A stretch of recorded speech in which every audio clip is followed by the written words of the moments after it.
When you support your local PBS station, you help make programs like this one possible.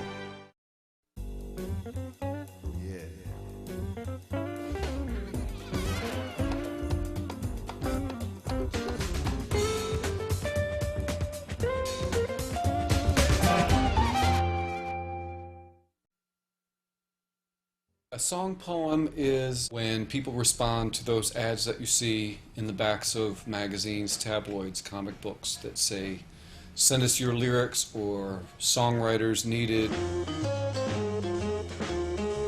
An average person writes a poem or a set of lyrics and sends it to a company who promises to take those words, set them to music, have them recorded, have a record made.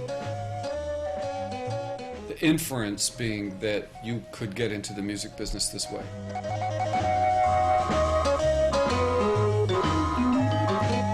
There are hundreds and thousands of these records out there. Most of them are very just normal, average, in one ear, out the other kind of things.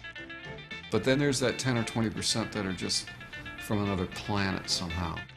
The power of human absurdity under the law of human absurdity. Crying women of Jerusalem are empty of tears when the bloodthirsty hunters killing their bears of the funeral of human absurdity. I was looking through a copy of Writer's Digest. I wasn't thinking about music at the time. I was thinking about publishing some of my poetry. I thought I'll find some quality people in a quality magazine. And I happened to see this little ad for music, and it said Magic Key Productions. But what really caught me is I liked the name Magic Key. That sounded cool. But that was their slogan. It said, unlock the magic. And I thought, that is exactly what I want to do. My ad, this is in Writer's Digest magazine. I've advertised in here from the beginning for the last 16 years. Poem songs needed now, exclamation. Worldwide radio airplay, Hollywood TV show, CD release, free evaluation, possible royalties. And my address and my little logo on here, the Magic Keys. When I first saw the ad, it talked about money making and it said songs. Get your poetry made into songs. Oh, this is interesting. It was $299 altogether. So I sent $100 in the first month, $100 in the second month, and $99 the third month. Yes, I think it was worth it. Within Queen City of Southern Tears, I am sitting on my super bicycle Angeloria, and I'm dressed like Captain Bicycle.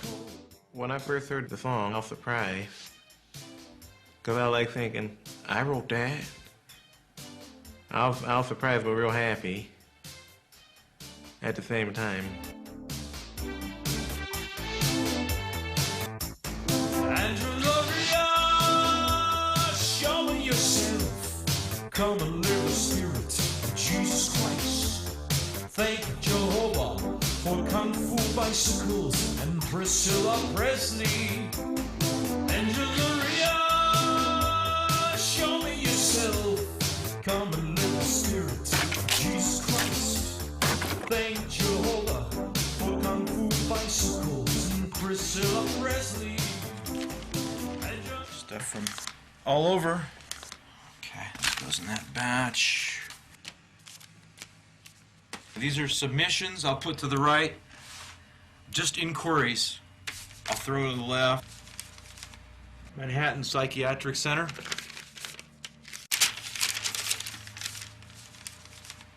Guitar progressions. Jesus Christ. A lot of religious stuff. Always. The first song I sent them, I did the entire words and music. And then the next couple songs same way, and then after a while I said, these guys know what they're doing. They're doing great. I'll just send them the words from now on. And I've had no problems with that. A few minor disagreements, but everything's been great between us. Okay, let's see. City of Detroit. I don't know, when I go through these, I kind of like to imagine these people when I look at the towns and kind of imagine what they're like, even by their handwriting sometimes. What are we doing here? Where are we going to? Caravan. Tell me if you can, what is the big plan? Everywhere we go, everyone we know seems to be insane. I wrote Caravan when I was living on a farm about 80 miles from here, round trip, and it was a rough time for us. There was no heat in the winter. I had a wood-burning stove, but I couldn't afford wood for it most of the time.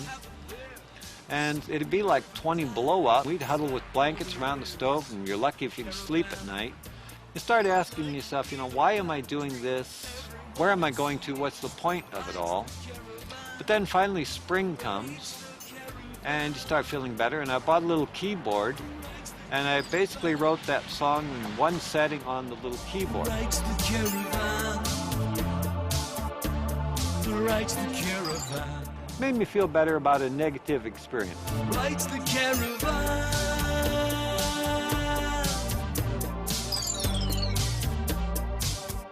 I was in my parents' house in Princeton, New Jersey, May of 1976. I was reading the Midnight Globe for entertainment, just time-wasting sort of thing. In the back pages, there was a small ad that said, "Send your lyrics to Nashville, make royalties." And even at 19, I knew that was a bunch of bullshit. So I sat down at my dead grandfather's manual typewriter, and in 5 minutes I typed the most obnoxious, stupid, idiotic lyrics I could think of. I got high last night on LSD. My mind was beautiful, and I was free. Warts loved my nipples because they are pink. Vomit on me, baby, yeah, yeah, yeah. A blind man's penis is erect because he's blind, etc., etc. I thought I was going to get, or I didn't think, I wanted to get back a letter telling me that I was a screwed up hippie on drugs, that I was crazy, and that my lyrics were insulting and stupid. However, this is the letter I did indeed receive back from Nashville. Dear John, we have just received your lyrics and think they are very worthy of being recorded with a full Nashville sound production. I am enclosing a contract of acceptance. Please sign and return along with your remittance of $79.95 to cover recording costs for each song to be completed. I was collecting unemployment, so I just took one of my unemployment checks and cashed it and sent it to help pay for this recording. I got high last night on LSD. My mind was beautiful, and I was free. Warts love my nipples because they are pink. Vomit on me, baby, yeah, yeah, yeah. Somebody named Will Gentry was the co-writer, and the song was sung by a guy named Ramsey Kearney. I have since learned that Ramsey Kearney and Will Gentry are one and the same person. A blind man's penis is a wreck because he is blind. It's a wreck because he is blind. A blind man's penis is a wreck because he's blind. It's a wreck because he's blind. It's a wreck because he's blind. That was the beginning of I'd call the psychedelic dopers cult song. I apologize for that one, but I think that's the worst thing I've done.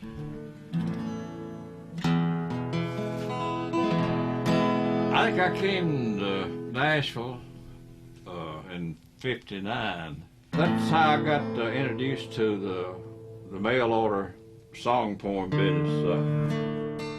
So I devised Nashville co-writer plan. So I started running ads with no intention of staying. I said, well, I'll get a big hit one of these days. And I said, I won't have to do this. But the big hit never did happen. So I've got into this and still in it. Because I came to Nashville to be in the music business, and I guess this is where I'm supposed to be in my life. I'm enjoying it, and I'm not getting rich doing this. It pays the overhead. This is our first tune. It's a winner. I'm sure it'll be a winner. It's called I Am a Ginseng Digger 1, 2. A 1, 2.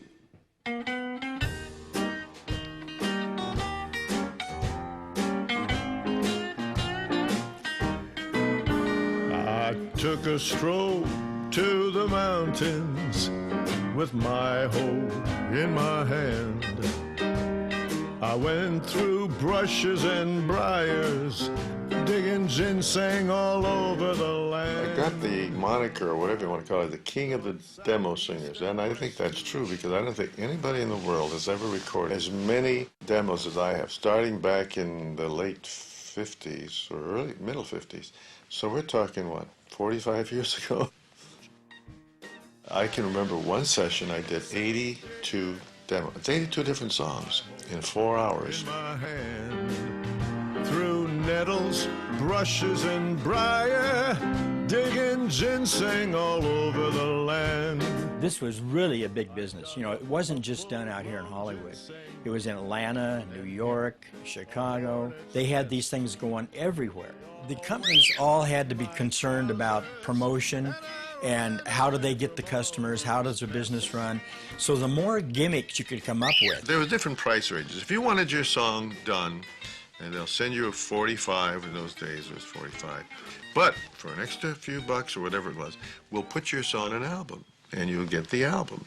Song sharking, that's what they called it inside the business, you know, song sharking, because you're sort of leading people to believe that, you know, this record may actually open a career into the music business. Clarence Freed, who I worked for years, had a company, I think it was Hollywood Music Productions, and Preview before that. Clarence was a real sharp guy. Everybody that sent in a song would get a royalty check. And I said, Clarence, who's buying these things? He says, I don't know, I'm just giving a royalty check. So I see these royalty checks for 12 cents, $1.11, 32 cents. Sometimes if someone sent in a lot of music, you'd give them a couple of bucks. My pockets full of ginseng. I went home then to have a rest. In most cases, people really think their songs are going to be a hit. Not a chance. But they keep sending them. They keep sending them. And the people who run these demo businesses depend on it. And briar, digging ginseng all over the land. Digging ginseng all over the land. I'm digging ginseng all over the land. Yeah, digging ginseng. Digging ginseng. Ginseng all over the land. Digging ginseng all over the land. Stop! Over the years, a lot of record collectors and people who are interested in sort of pop culture oddities and the sort of avant-garde of, you know, popular American culture, if you will, have found these things and become quite interested in them. Tom Arlino being chief among them. First time I found the first album, I was visiting Terry Adams, the piano player of the band NRBQ that I'm in now. But we were friends then, and he said, there's this place in Kingston, New York, nearby. It's like a surplus place where they sell hardware and motors and stuff like that, but he said he saw a box of albums there and he wanted to go check it out. I said, yeah. So we went there and I'm looking through it, and that's where I first found this album, Variety Songs for '69. I'm looking at it, and I saw it has songs like More on Ode to Billy Joe, and a song called Richard Nixon. I said, wow, this got to be kind of sick or something, so I bought it, and that night I took it home and listened to it. Kind of like nothing I'd heard. God, in his infinite wisdom, put Richard Nixon on this earth to bring to us his heritage, one of priceless worth. People are wild. You know, whatever comes in their mind, you don't know what it could be. That's part of the great thing, I think about it. So they wrote these things, and then they go about getting them recorded. Santa Claus wanted to make a change. He left at home his old sleigh and reins. he got himself a saucer ship to deliver his Christmas gifts. I'll tell you a strange story of an extraordinary morn. I'm just the other woman. I don't count it all. I don't think they're doing it as a joke. They were real sincere. They really thought they had a good thing and that they would make that $1 million or whatever. The Lord said unto Moses, I will raise thee up a prophet. For these many years there has been liberty. Now that time has passed, all this has been ruined. You never know what it can be about. Anything, you don't know what to expect. It's unlimited. Can our government be competent? Jimmy Carter says yes. Jimmy Carter says yes. Can our government be honest? Jimmy Carter says yes. Jimmy Carter says yes. Can our government be decent and open? As the 39th president, he has spoken, yes. Jimmy Carter says yes. If I saw Jimmy Carter today, I said, let me shake your hand, you're a man's man. And you done everything you said when you was president. And Jimmy Carter said yes, and you did. Jimmy Carter, our 39th president. Jimmy Carter. I write about the things that concern me, the personal things. So I write about my wife, my son, my daughter, my car. Might write about my dog. I might say aliens stole my dog or something to make it interesting.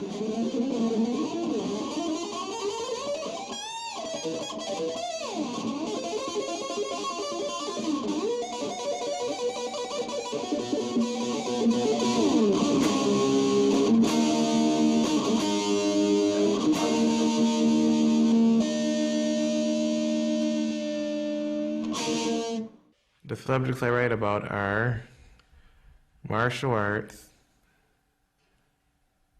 ladies,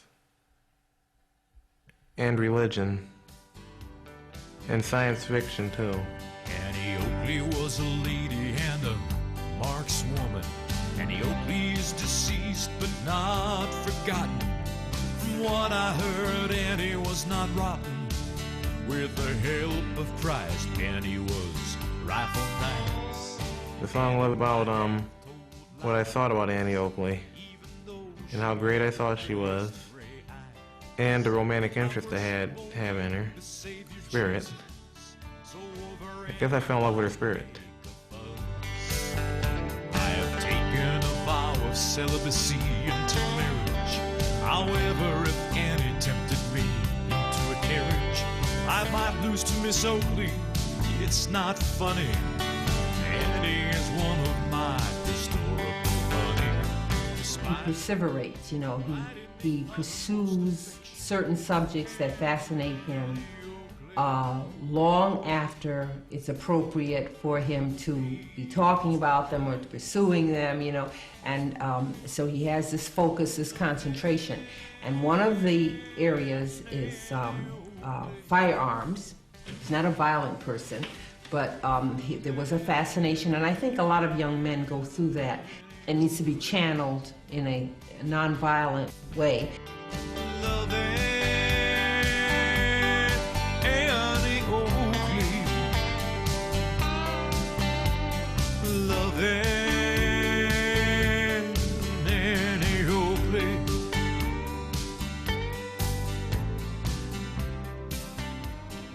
Yeah, I began songwriting probably way back in 1940-something. I was just a young kid, maybe 10, 11 years old. I remember writing a country western song after listening to Roy Acuff and Ernest Tubb on the radio. I decided that I'd like to be a songwriter myself. And I've been writing country songs, and I have written some gospel songs. Used to I had fantasies about having a big hit song or something, but through the years I've let go of that. The hit song is hard to come by these days. And I had a song called Joan Bonet. Started here at the bottom of the charts at number 49. That's not bad. It's still in the top 50. But you can see as each week goes by, it jumps. Here it jumped from 49 to 44. As we go through here, see it's 42, continues to rise, and it eventually reached number 17. Royalties, I didn't receive any royalties for it. Independent charts, you can't necessarily trust them. It's not like Billboard charts. It just means I got a lot of airplay. I never showed up in the samplings for BMI, so I never got a dime for it, but the recognition was nice. And I still had the charts for so many years. I happen to know this gal down in Nashville. I know a couple of them now. And she happened to give me the address of this DJ in Denmark. So I sent one of my CDs. And he started playing my music and liked it. And it was just something I did to promote my own music.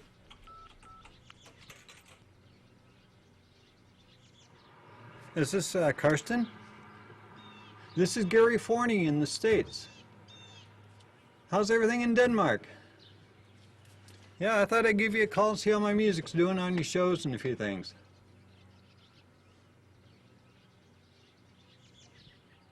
Gary Forney? The future ain't what it used to be. I'm with Crop Circle. Yeah. Well, has it been being received fairly well so far? Yeah, I know. I know, and you don't really have charts. I was just, well, you seem to like it okay, huh? Yeah, so, I gotta, you can probably hear that, a passing tractor. I'm an outside phone booth. Yeah, I'm in an outside phone booth. I'm calling not far from home. My phone's out right now, so I'm using a calling card. I just thought I'd check in with you. Okay, well, that's nice talking to you, Carson. I'll be back in touch.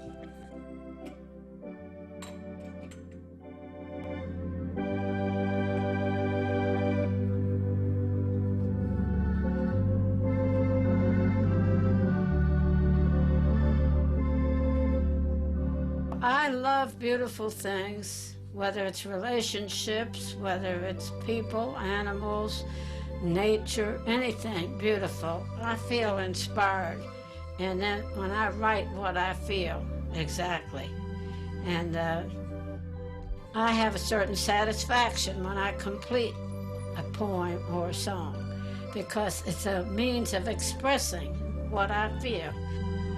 A baby so pure comes into this world as if from heaven sent.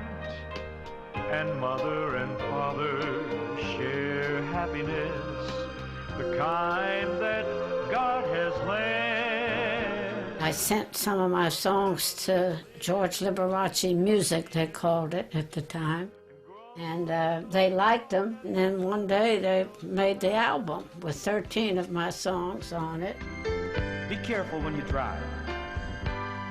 Stay carefree and alive. Some of them they interpreted a little bit different than I expected, but I liked it. I thought, well, now that's a good idea.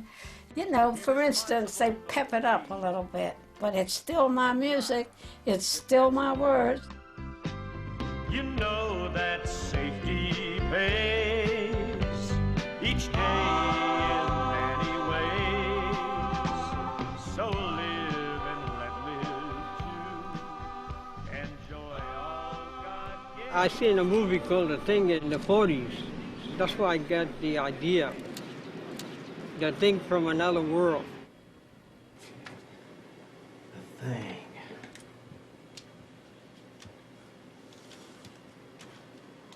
Just trying to see if I'm gonna what I'm going to make into a verse and what I'm going to make into a chorus here. It's basically the first step in this. I seen a strange sight in the middle of the night. I seen a strange sight in the middle of the night. The thing looked at me and said, I'm gonna have fun with you. Thing looked at me and done right. Sometimes they don't rhyme, and I gotta add rhymes. Okay, out of sight. The thing said, can you do the boogie? Yes, I can do the boogie. Let's see you do the boogie, boogie, said the thing. Period. Can you do the boogie? I can do the boogie. Watch out for the thing. He'll cast a spell over you. Boogie, boogie, boogie till we're blue. I've added a couple little things in there, but that's going to be the basic gist for the chorus. For the thing, by that alone. Okay, got a basic gist for the song. Get some drums going.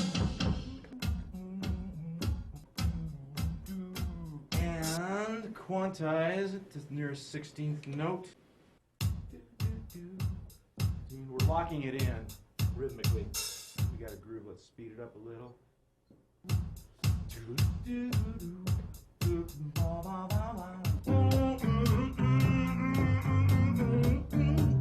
The thing about song poems that is the most striking quality to me is it's obviously modeled after actual music. It's actually, you know, like in the style of rock or pop. So it's got something that is extremely familiar about it. At the very same time, due to the circumstances of the lyrics and the way that these things are slapped together, make it one of the strangest, most unfamiliar things that you've ever heard in your life. You've heard nothing like it, ever. There we go, the thing.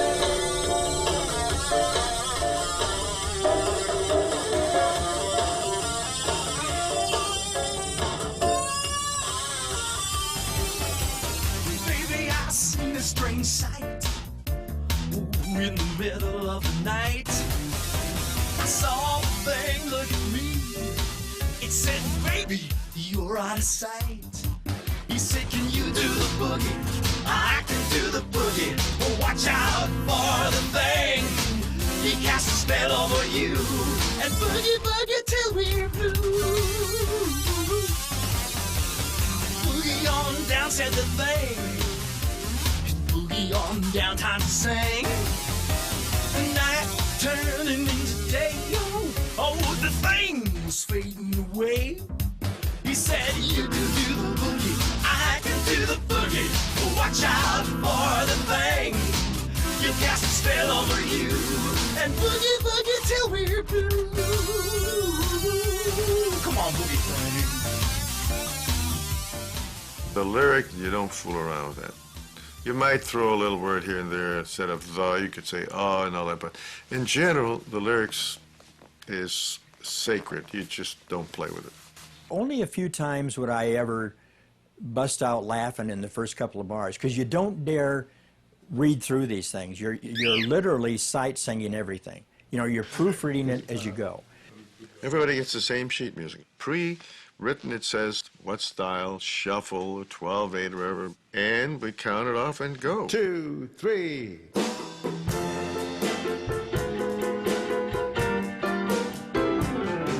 The TV is my shepherd, my spiritual life doth want.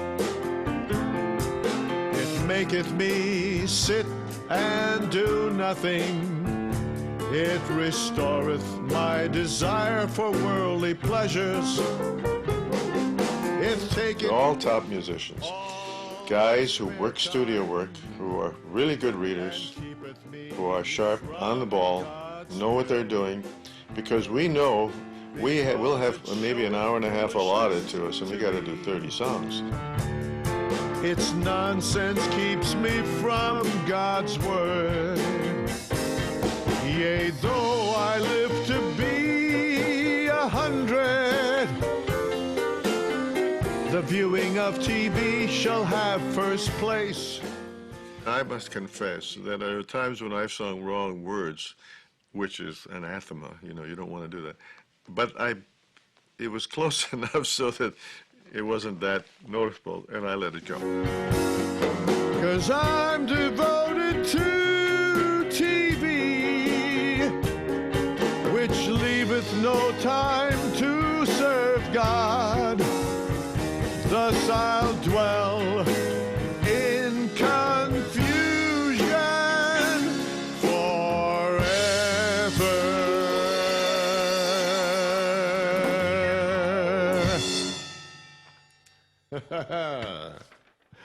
Confusion forever. That sounds like what we're doing here. Good. My professional name I chose is Dick Castle, and actually it was given to me by a couple of people I'd worked with, but my real name is Elmer Plenger. I got the idea from MSR Records when I worked there, because everybody did it there. Even the secretary had a different name. I had like Buddy Ray, Dick Kent, Sonny Cash, Richard House, which was kind of a takeoff on Dick Castle. I had a girlfriend at the time, and she named my alter ego David Fox, because my middle name is David, and she thought I was a fox. So here's a picture of David. Some of the names I used, well, one of my favorites, because he's one of my heroes of all time, is John Muir, great naturalist, and I have an album that says John Muir. And I wish, if I ever see him, and where I hope he is, and if he forgives me. Rod Keith or Rod Rogers. First I knew him as Rod Rogers. Actually, first on the first album, it just says Rod. You know, then after finding singles later, sometimes it's under the name Rod Keith, sometimes it says Rod Rogers. But I figured out, you know, by hearing it's the same guy. His stuff, you can always tell it a mile away from the others. Laying on the floor, someone I adore, creeping and crawling, going to explore. Little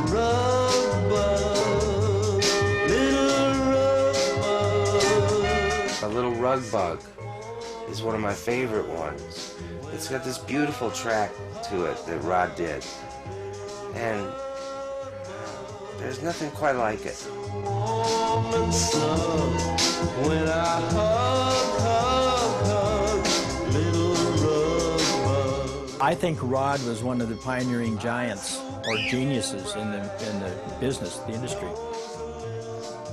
He did it so well, he was in demand. You know, I mean, everybody wanted him on the sessions. Things that other people had to work really hard at, he could do almost effortlessly. You know, he could just, play the piano and keep time on a snare drum and sing and do a million things at once.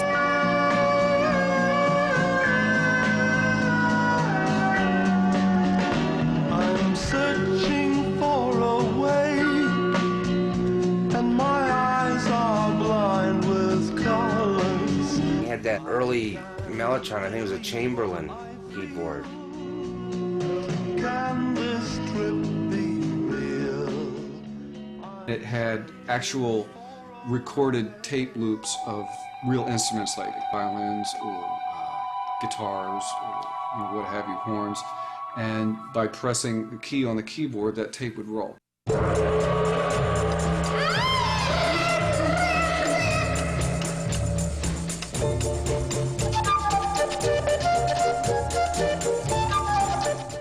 Rod would use this thing as the entire band.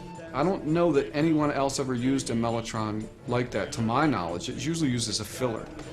When you're doubling that many tracks, I mean, if he's playing strings, there might be 4, 5, 6 voices, and then the bass, and all this stuff layering. The more you layer, it's got a strange sound to begin with, but when you layer and stack them up, you've got just this huge, unwieldy, woozy kind of off-balance sound.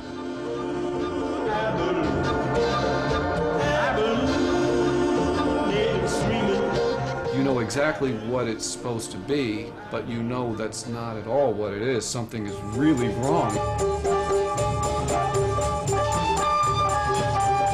The guy was perfect at what he was doing. The problem is he wanted to be a classical composer, and he just wanted to get out of the business. He called it prostitution. Rod had a drug problem, very bad one. The last session I did with him, he called me, so I get there. And sure enough, Rod is somewhere in another world, you know. He was able to perform and play and sing, but he was still like, you know, slow motion and, oh, it would just take forever. I got really angry with him, and I said some things that I wish I hadn't said, and I'll tell you why.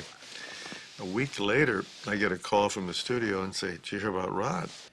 Around 6 o'clock one evening, I'd walked in and I was turned the news on, and it was the local news, and they said that someone had jumped off the overpass. Jumped onto the freeway. No one knows whether he was committing suicide, whether he knew what he was doing. No idea, no idea. I don't think anybody will ever know. Maybe it was just the fact that Rod couldn't take any more of the prostitution, you know, that the business really demanded of him, and that he just didn't want to give back anymore. Did you ever try to watch a firefly as it flickers in the dark? There is a certain degree of sincerity that comes into play. There's a certain degree of Rod really putting himself into the music, and all of this combined with the sort of artificiality of how these things were recorded. Sometimes the results really spill like into some area that nobody expected, I think. And I'm not even sure how much Rod was aware of it at the time. But all too soon they lead you on your senses to beguile. Keeping in mind, of course, that I never met my father. This music, it's all I've got, you know, so I've got to, you know, that's the sort of challenge of it. You know, I'm thrilled and amazed, you know, to have it. I mean, the effect of it does not wear off. You don't take it for granted after all these years, you know. In a way, when you think about it, what a fantastic way to leave a legacy to somebody. He was a musician, and that's what he did. And this is maybe an odd version of what he did. It wasn't the whole picture, but, you know, it says a lot. I still think it says a lot. Not as sure exactly what it says, but it, you know, it speaks to me. Firm, not heeding, enticing away. The firefly flickers in the night, but disappears by day. Okay, let's go. We're talking too goddamn much. Let's do this thing. Hey, as Ray Conniff would say, beat it off. Yeah, I know. I've worked in 14 albums with Ray, so you don't have to tell me about Ray. Here we go. Out. Are you ready to roll? Out in the woods. 4 beats. 1, 2, 3. This shot is from a movie called Chautauqua, or The Trouble with Girls and How to Get Into It. That's me and Elvis and a group called the Mellow Men. Elvis played a traveling preacher man in a movie that was really one of his worst, and you rarely see it on TV anymore. This is Frank Sinatra. We did several albums. There's a quartet behind Frank. And there's Eddie Fisher, who I recently coached through an album, a comeback album, and it didn't ever work out. Eddie's not going to come back. He's had it. That's the 9th annual Grammy Awards, as you can see, but we're up against the Mamas and the Papas, the Beatles, the Rolling Stones, and the Sandpipers, on a tune called Michelle, I guess it was. And we just sang at the proceedings. It was not filmed or anything. It was just live. And lo and behold, the winners of the Best Vocal Group Award, the Anita Kerr Singers. And we were flabbergasted. When you're up against Mamas and the Papas, the Rolling Stones, and the Beatles, you never thought you'd win it. I went out in the woods. Okay, that's where whatever chord you play, I've got to get back to the lyric. So just follow it a little bit. Smells so please send me a letter, because I'd like to know is my last lyric. We didn't get there yet. Well, you got to get there. That's what I'm saying. We're going to get there. Then. Wait a minute, Del. Let me say something. Let me do this, because we're getting too many goddamn cooks in the pot right now. Let's do it my way, shall we? Top of page 2. It was 3 days. 3. I got it. Count it. 1, 2, 3, go. It was 3 days before I saw them. All I could do was to feel around and stink. I couldn't get out in any crowd. People said I smelled too loud. Now, if anybody knows why I smell so, please send me a letter. 'Cause I'd like to know. I went out in the woods. Okay, now. That's how it was written, Gene. I know that, Del. I know exactly how it's written. God damn it. Look, I know what I'm doing. Please let me run We it. all know what we're doing. The fuck you do. You listen to me. If I'm wrong, then we're all wrong. Just go ahead and run it. Run it. Go ahead and run it, man. Go ahead and run it. Be a hothead. No, I'm not a hothead. You're a hothead. We're getting too many guys talking. I want to get this thing I don't done. need this, Gene. I'm old enough that I don't need to put up with it. Then get the fuck out. I will. Goodbye. We don't need a guitar player. Fuck it. Take your attitude. This was his attitude all the time. Oh, you're an asshole. You're an asshole. You dumb shit. Just shut up. Well, shut up and your sing. ass. Go ahead, sing. You want to take a break? Sing. Because I don't want to work with this guy. I really don't. All right, well, let's just cool down. Let's take a break. I'm trying. We'll back but you the up. thing is, he did the second time was perfect. It was Oh, the second time when we he's stopped. not starting from the top. Oh, sure, but I'm not always going to get there. Yeah, No, it's not going to sync up like that. You want to do it right now? Yeah, let's do it. Yeah, let's do it right now. Come on, we got it. We Let's got it do it now. now. Come on, let's do Okay, it. yeah, let's do it. One more. I just want to make you stronger. Okay. Out in the woods, take 311. 2, 3. I went out in the woods, hunting for wild geese. And what happened to me, I cannot explain.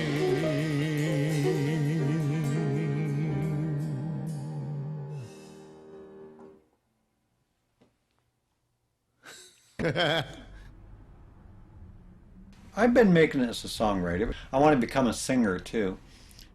I don't know if I'll be as good as David Fox or a few other people who sang my songs, but I tell you, I'm going to try. I arranged a concert. I'm going to make my debut singing in Avoca, Iowa. Joyce and I are going to call ourselves the Iowa Mountain Tour. Just because this is our first tour, and it's not much of a tour with one stop, but we hope there'll be more.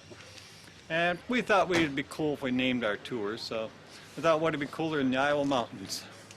There are no mountains in Iowa, unless you count a few hills and quarries, but I like those cute names.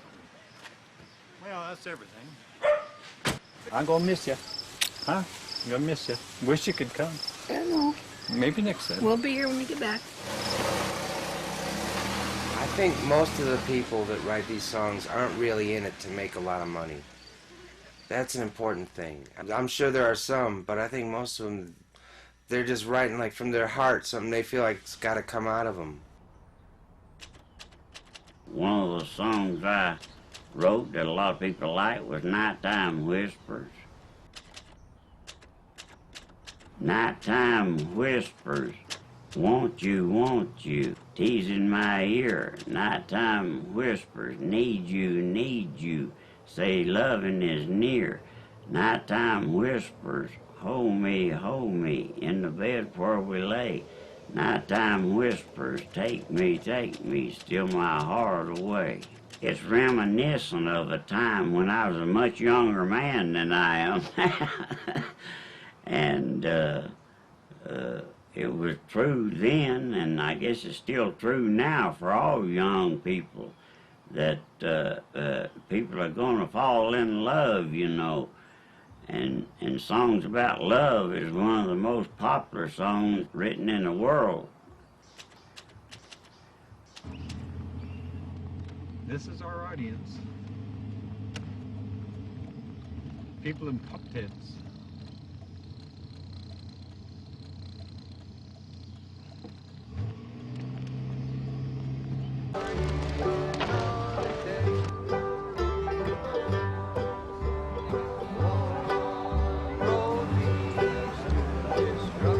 Film the competition. This kind of music they want. Then they'll listen to me.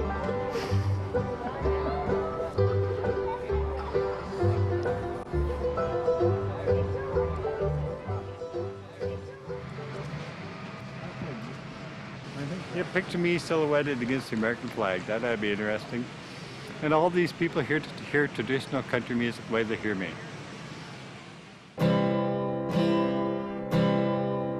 Here's a demonstration of when I get a lyric in to co-write.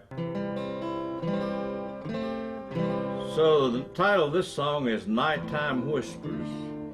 So let's experiment here.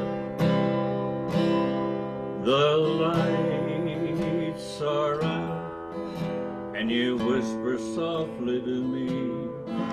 What I hear makes a problem I can't see. I like that, I like the way it starts. I touch your body and it warms my heart to the core. Nighttime whispers keep me listening for more. Nighttime whispers, tease in my ear. Nighttime whispers say loving is near. Nighttime whispers, the bed where I lay. Your nighttime whisper steals my heart away.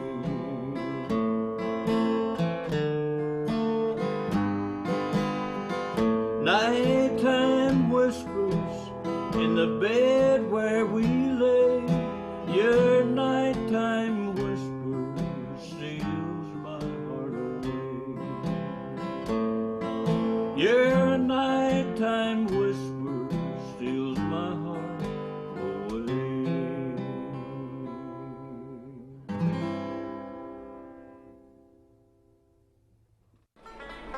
Good afternoon, ladies and gentlemen. Welcome to the American Heritage Stage. We're having a special concert this afternoon, and our headline performer is going to be Gary Forney and his son Josh. And now I'd like to introduce Gary and Josh.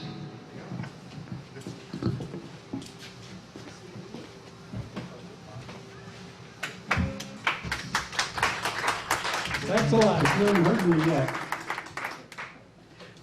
You might regret that. Well, anyway, hi, I'm Gary. I'm Josh. And together we call ourselves the Iowa Mountain Tour. This is our debut, so I hope we do good. We're going to start right off here anyway, and it's going to start off a little slow, but these are all original songs. This little song is called Chicken Insurrection. This here's a little ditty about some chickens and me, and how I got in trouble the day they all got free. I took a job out in the country, they paid me in mass whiskey. Just to keep an eye upon some chickens didn't seem too hard to me. Well, there were chickens in the cornfield, in fact chickens everywhere. Chickens plotting secrets, and chickens hatching plans of chickens driving Cadillacs to Washington, D.C. Chicken insurrection to putting into me now. Thank you. I'm starting to think maybe you regretted the earlier applause.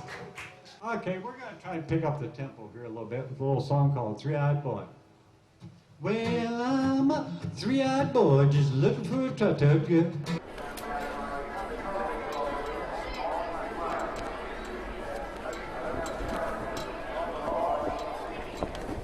I know that's not a lie, 'cause all my money always says goodbye. Goodbye, folks. Been fun, but we're out of here. Thanks a lot.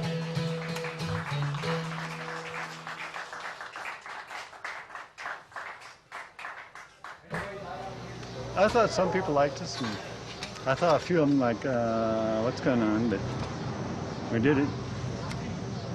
We screwed up a little bit on the first song, but we just went on anyway. A little bit of nerves on the first song. Josh quit playing right in the middle. Starting to shake and get nervous. I was trying to play and I couldn't find the notes and I was shaking. I know. That's because the tempo is too fast. I got ahead of myself. Maybe I need to try a different audience, we'll see. But I'm not going to give it up. Aren't on the CDs yet?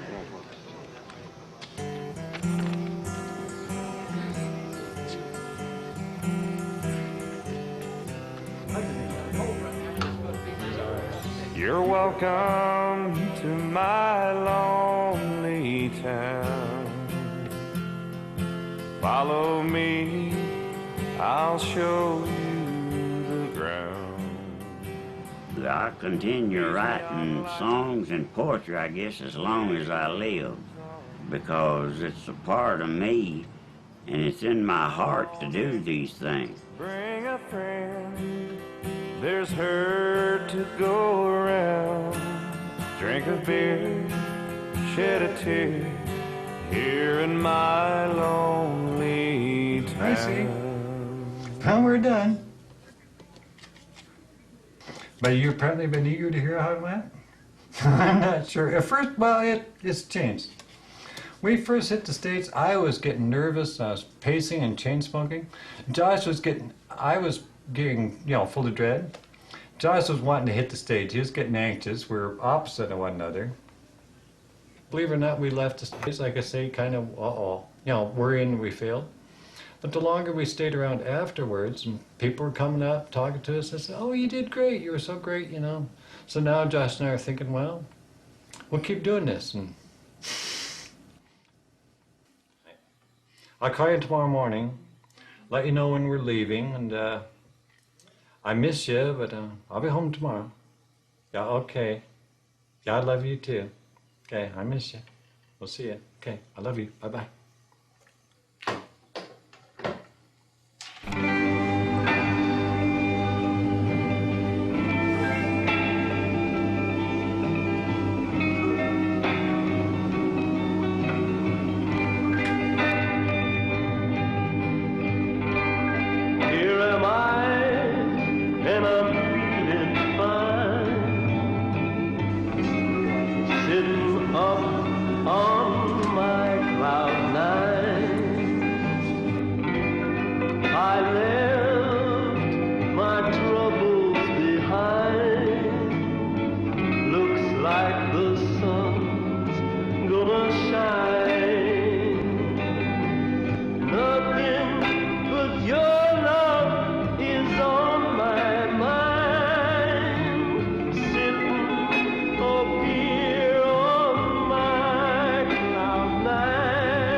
Of human absurdity. Prisons are filled with blockheads who ambitious crept to bed to experience. I've been doing this for quite some time, over 20 years now, doing a co-writing with people from all over the world, so I enjoy it, and send them songs to me. One of the very first songs I did, called Masake Demokin, it was spooky. It was half spoken and half sung. The fat man walks, the gypsy laughs behind him, the wicked evil tomato heads see them laugh, deride, and I mean, it just went on and on like this, and Joan Baez, and I looked at it, and I remember I just started the business. I go, oh my God.